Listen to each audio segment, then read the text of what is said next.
Assalamualaikum warahmatullahi wabarakatuh. Alhamdulillah wassalatu wassalamu ala sayyidina Muhammad wa ala alihi wasahbihi ajmain. Kembali lagi dalam interaksi dengan Al-Quran pada hari ini.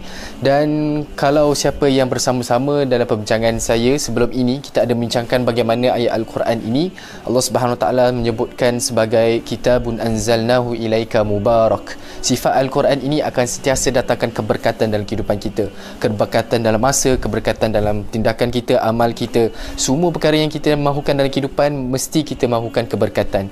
Lalu ayat itu tidak habis setakat itu, tuan-tuan dan puan, ikhwati fillah yang dirahmati Allah Subhanahu Wa Taala. Mungkin barangkali kita tak pernah merasakan keberkatan apabila kita membaca Al-Quran ataupun kita mendengar Al-Quran, kita menyentuh Quran dan sebagainya. Kerana ada syarat untuk kita nak bagi rasa adanya keberkatan daripada Al-Quran ini. Sama Allah Subhanahu Wa Taala dalam ayat itu, kitabun anzalnahu ilaika mubarak liyadabbaru ayatihi waliyatadzakkara ulul albab. Al-Quran ini diturunkan sebagai satu perkara yang mendatangkan keberkatan bagi mereka yang melakukan dua perkara.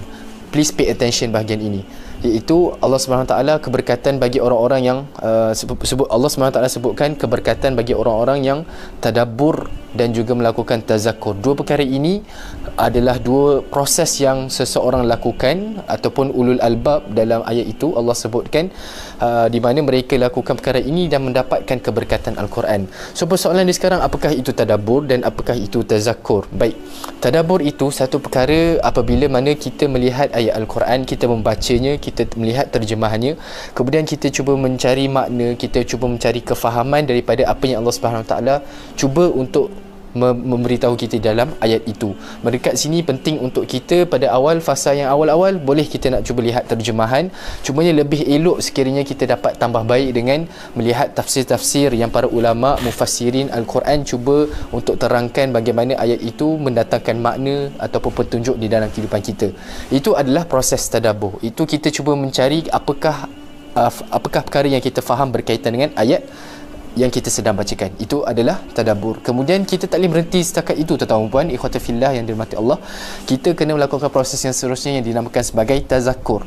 Tazakkur ini adalah satu proses untuk kita bila mana dah faham apa yang Allah Subhanahu Wa Taala nak cuba memberikan kita, apakah perkara yang Allah Subhanahu Wa Taala menyebut di dalam ayat itu, kita merelatekan ataupun mengaitkan apa yang Allah Subhanahu Wa Taala firmankan dalam ayat itu dengan kehidupan kita, menjadikan dia sebagai satu peringatan untuk diri kita, bukan untuk orang lain dulu, tapi peringatan untuk diri kita. Maka bila mana kita melihat setiap ayat Al-Quran itu, kita faham dan kita cuba kaitkan dalam sisi-sisi kehidupan yang kita boleh kaitkan dalam kehidupan kita, maka dengan itulah kita akan cuba untuk amalkan selepas itu, yang akan menyebabkan kita dapatkan keberkatan, merasai bagaimana Al-Quran ini datangkan kemanisan dan keberkatan dalam kehidupan kita.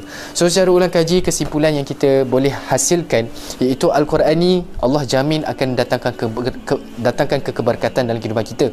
Cumanya adakah kita telah melakukan dua proses ini, iaitu tadabbur, proses dalam kita nak cuba faham apakah intipati apa yang Allah Subhanahu Taala nak firmankan, dan yang kedua, adakah kita telah tazakkur, memperingatkan diri kita sisi-sisi kebaikan, sisi-sisi penambahbaikan yang kita boleh lakukan sebab kita cuba nak fahamkan ayat Al-Quran tadi daripada proses tadabbur. So moga-moga sesi ini membantu untuk kita review balik kehidupan kita, adakah kita telah melakukan dua proses ini, iaitu tadabbur dan juga tazakkur. Aku qouli hadza. Assalamualaikum warahmatullahi wabarakatuh.